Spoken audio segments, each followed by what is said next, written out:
We are getting closer and closer to the ultimate verdict in the lawsuit that Ripple filed against the SEC, according to the news of today.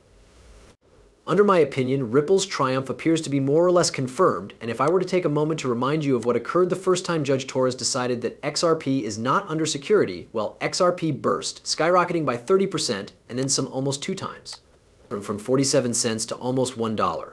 It will be exactly 1 year after this verdict, the decision that altered everything, which was the beginning of the cryptocurrency revolution in the United States and the steady downfall of the Securities and Exchange Commission.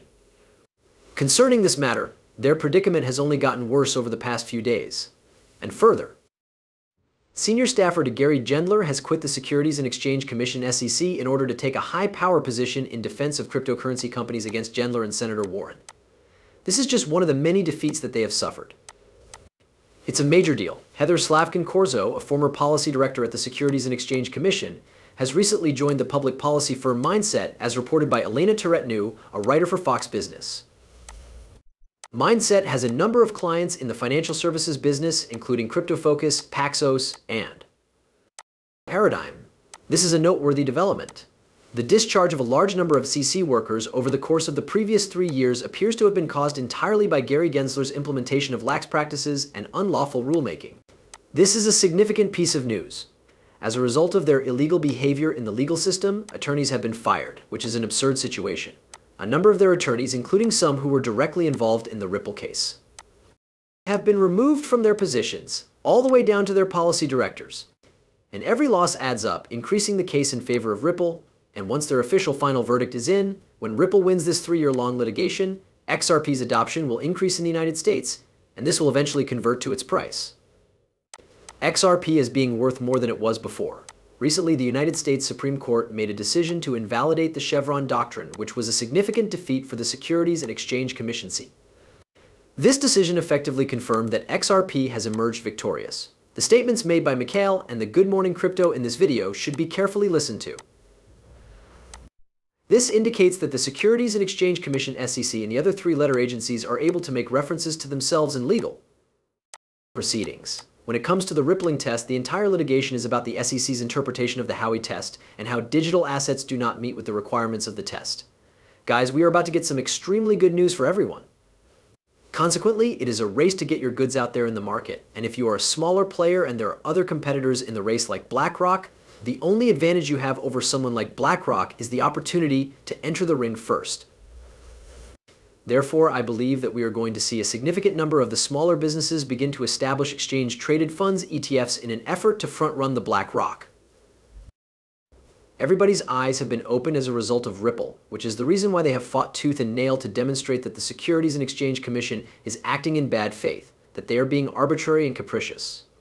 It has been taken away from agencies like the Securities and Exchange Commission SEC by the Supreme Court of the United States. At this point, they are required to demonstrate it in front of a jury, which is not going to be an easy task for them. Moreover, those individuals who are aware of how significant a decision like as this is, as well as those who are aware of what this decision will undoubtedly mean for XRP, are the ones who will make the most money. They will make a lot of money since the smaller players will begin to sell ETs for XRP before BlackRock, which is something that will certainly happen. The rest of the cryptocurrency sector was able to walk away from Ripple so that they could use their testimony to make their own legal actions more successful. In point of fact, Coinbase is currently attempting to gain access to the personal emails of Gary Gensler, the chair of the Securities and Exchange Commission, dating back to 2018. It is possible that they are seeking for evidence of corruption or a conspiracy to expose the truth behind the SEC regulation by enforcement agenda.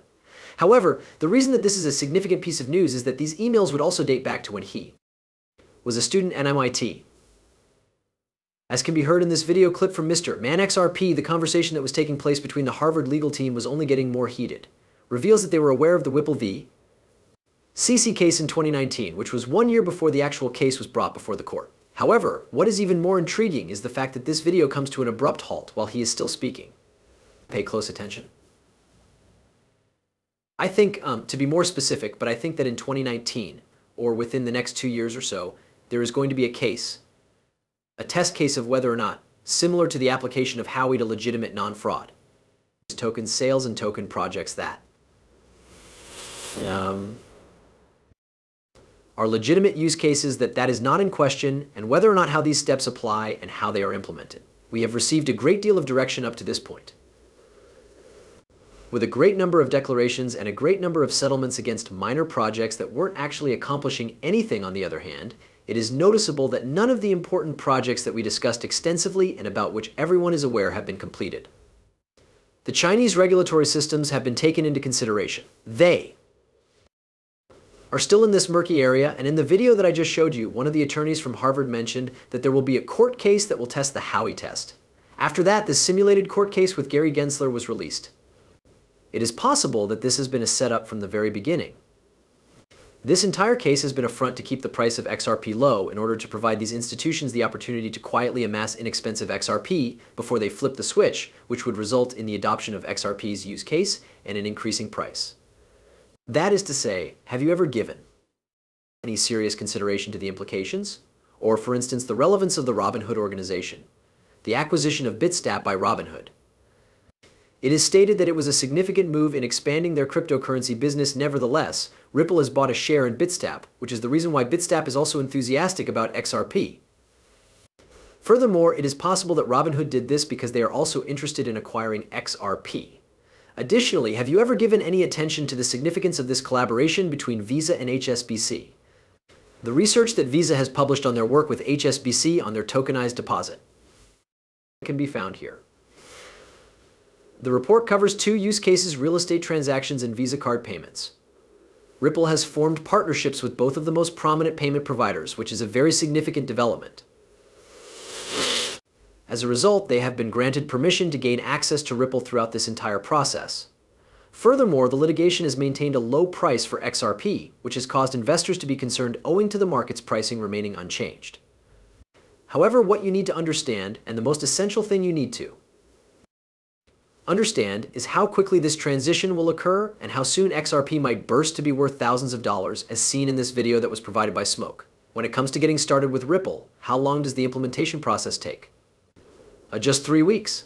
Once the requirements have been established, it will only take 3 weeks for a bank to accomplish the integration of its back-end system with Ripple. To put it simply, that is not too complicated. According to my estimation, the duration of time required for the technical integration phase can range anywhere from 1 to 2 months. This encompasses activities such as testing, integrating into the system, and the general process itself. I believe that the implementation that I completed in the shortest amount of time was probably one that took 3 weeks, which was a really quick process. The implementations that took longer than that probably took around 3 months, but it is as fast as you can put resources into making it happen. The implementation of crypto rules will be beneficial to the entire world. However, this will be of far greater significance for XRP and Ripple due to the fact that Ripple is being adopted all over the world, around 60 distinct businesses operating in the cryptocurrency industry. XRP is involved with some of them, but others of them are not involved with it.